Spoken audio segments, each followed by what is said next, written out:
Kita lihat, apakah dalam sebulan saya akan mati? Ya, kita taruh lagi. Ya.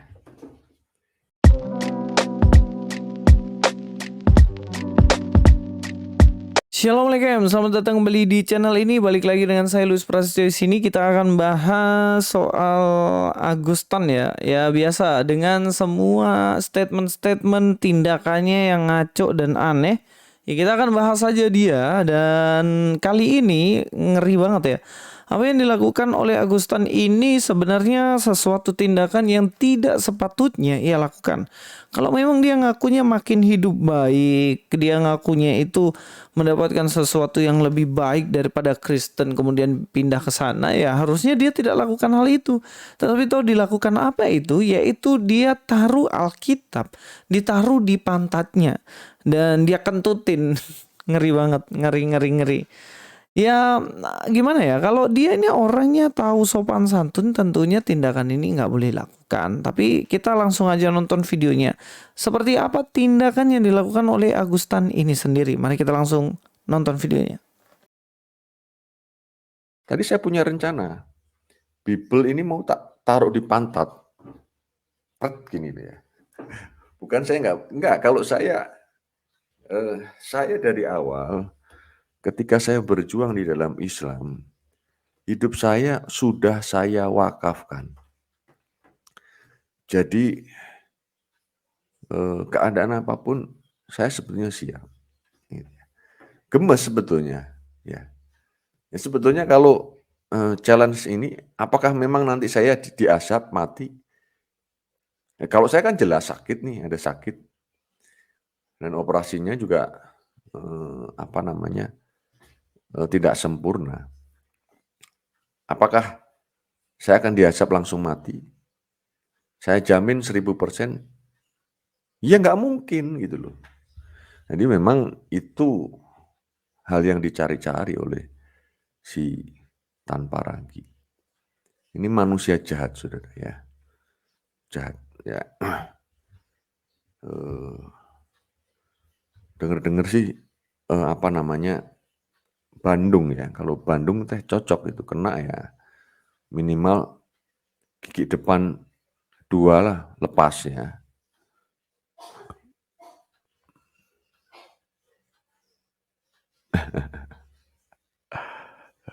Saifuddin. Oke lah ya. Atau saya eksperimenkan saja ya. Oke lah. Ya, oke, saya eksperimenkan saja saudara ya. Apakah ketika kitab ini saya tempel di pantat, ya, dalam sebulan saya akan mati. Kita tes ya. Kita tes ya. Dalam 1 bulan.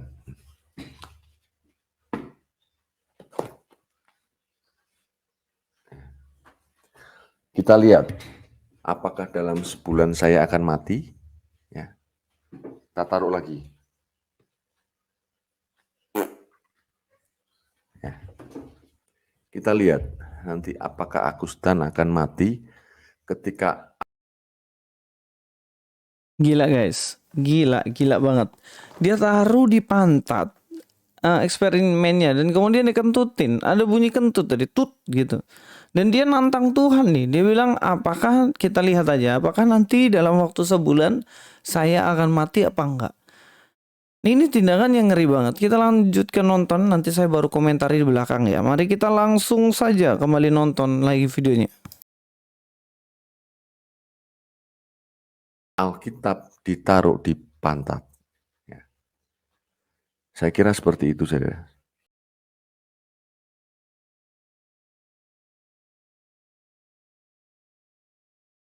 Oke, kita sudah lihat sendiri ya bagaimana dia taruh di pantatnya. Ini orang benar-benar kurang ajar akut. Menurut saya tindakan ini benar-benar tindakan gak sopan.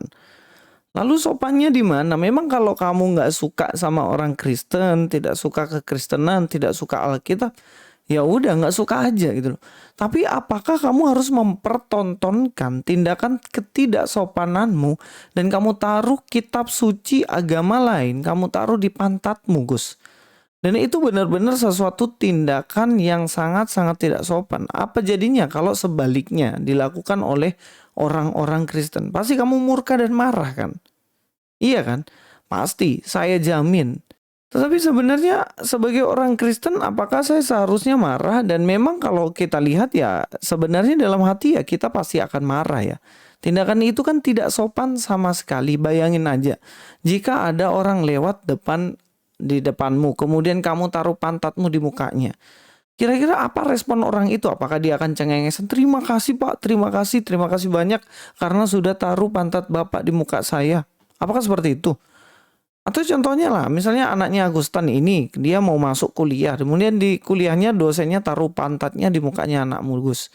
Apakah kamu akan terima dengan tindakan dari dosen itu?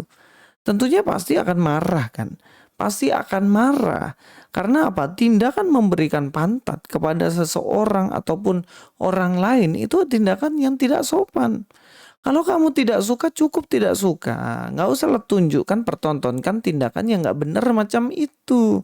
Dan itu adalah tindakan yang benar-benar nggak boleh.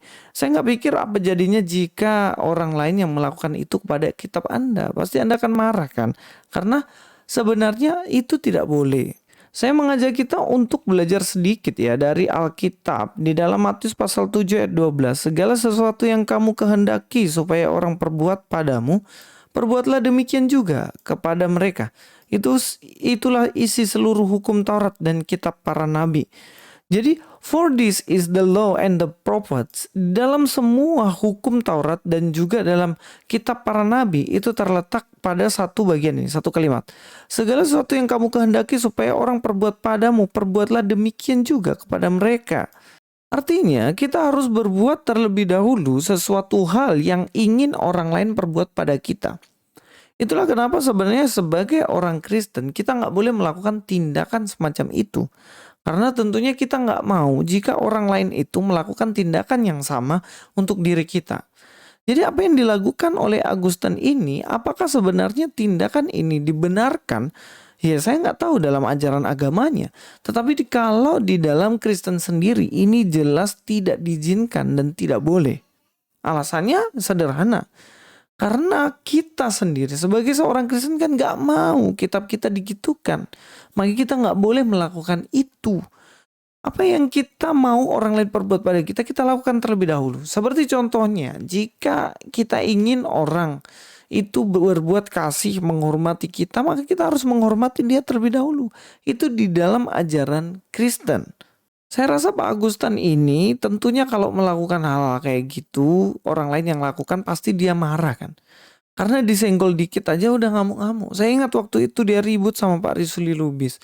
Dia itu disenggol dikit, udah marah-marah ngajak ketemuan, ngajak tawuran gitu. Apalagi dia sendiri melakukan seperti itu. Dia mengatakan orang lain jahat. Tapi apakah tindakannya itu bukan tindakan yang jahat? Yang saya harus ingatkan lagi Pak Agustan, Anda kan mantan pendeta ya. Di dalam Kristen, sebagai seorang mantan pendeta, harusnya kan Anda hidup di dalam kasih. Dan itu sudah jelas pasti. Itu pasti diajarkan di dalam Kristen untuk Anda berbuat kasih. Tentunya ketika Anda bersaksi, Anda mendapatkan hidayah, Anda mendapatkan sesuatu yang baik dari agama Anda yang sekarang, harusnya hidup Anda itu menjadi hidup yang lebih baik lagi. Tapi saya lihat di sini makin hari makin aneh setiap tindakan Anda. Yang taruh kitab suci di pantat Anda kentutin, Anda pikir itu tindakan yang baik. Jika Anda semakin baik, harusnya hal-hal kayak gitu nggak boleh terjadi dong. Harusnya hidup Anda menjadi hidup yang lebih baik. Apa jadinya kalau anak-anak Anda mengikuti tindakan Anda itu gitu loh. Jadi teman-teman, ini semuanya penting untuk menjadi perhatian kita. Saya menghimbau untuk teman-teman Kristen jangan terpancing emosi dengan melakukan tindakan hal serupa seperti yang dilakukan oleh Agustan. Jika dia taruh kitab sucinya di pantat, ya tentunya jangan kita ikut-ikutan seperti itu. Dan yang paling kurang ajar dari apa yang disampaikan oleh Agustan ini sendiri, dia nantang Tuhan. Saya ingat pada waktu itu ada seorang artis, saya lupa ya artis itu namanya siapa. Artis itu mengatakan sini, bahkan saya lebih terkenal dibandingkan Yesus Kristus. Dan apa yang terjadi dengan dirinya? Yang terjadi adalah pada akhirnya dia mati ditembak oleh fansnya sendiri. Itu karena dia nantang Tuhan gitu. Nah, kita lihat sendiri di sini bagaimana Agustan dengan beraninya dia nantang Tuhan. Kita lihat dalam 1 bulan ini, apakah saya akan mati? Kemudian dia taruh kitab suci di pantatnya. Oke, saya kasih tahu, mungkin Anda tidak akan mati dalam waktu 1 bulan ini. Tapi yang pasti Anda tidak akan bisa lepas dari hukuman murka Allah pada waktunya nanti. Karena semua ada waktunya, Pak Agus. Kita akan lihat ayat Alkitabnya. Kita lihat di ayat yang ke-5, tetapi oleh kekerasan hatimu yang tidak mau bertobat, engkau menimbun nih, kata menimbun. Menimbun itu berarti menumpukan banyak. Menimbun murka atas dirimu sendiri pada hari waktu mana murka dan hukuman Allah yang adil akan dinyatakan. Wih, ngeri ya. Jadi memang ada waktu Tuhan akan menyatakan yang namanya hukumannya. Mungkin sekarang belum. Mungkin dalam waktu 1 bulan ke depan belum, atau bisa jadi sudah. Tetapi yang kamu harus ingat bahwa ada waktu Tuhan di mana Tuhan akan menghukum semua orang yang menghinanya, yang tidak mau menerimanya dan menolaknya. Dan bahkan kalau kita lihat di ayat sebelumnya ya, dan engkau hai manusia, engkau yang menghakimi mereka dan berbuat demikian, sedangkan kau sendiri melakukan juga. Adakah engkau sangka bahwa engkau akan luput dari hukuman Allah? Maukah engkau menganggap sepi kekayaan kemurahannya, kesabarannya dan kelapangan hatinya? Tidakkah engkau tahu bahwa maksud kemurahan Allah ialah menuntun engkau kepada pertobatan? Sebenarnya kemurahan Allah, kenapa sekarang manusia-manusia model Agustan ini belum dihukum? Karena Tuhan masih punya kemurahan. Masih mau memanggil, Gus, balik. Ayo balik ke sini, kamu bertobat. Tapi ketika dia sudah tidak mau bertobat, ada waktu Tuhan di mana Tuhan akan murka terhadap orang-orang model seperti ini. Saya sebagai manusia, saya tetap akan mengampuni Pak Agus. Saya ngampuni Pak Agus, silakan aja Pak Agus berbuat demikian. Tapi saya sebagai manusia hanya bisa mengingatkan, bahwa yuk ingat, nanti tuh ada murka Tuhan, yang dimana semua manusia nggak bisa mengelak daripadanya. Itu saja yang dari saya, yang ingin saya sampaikan. Mudah-mudahan ini membuat kita semua lebih waspada lagi, lebih beretika dalam melakukan sesuatu. Dan Luis Prasetyo di sini. God be with you all.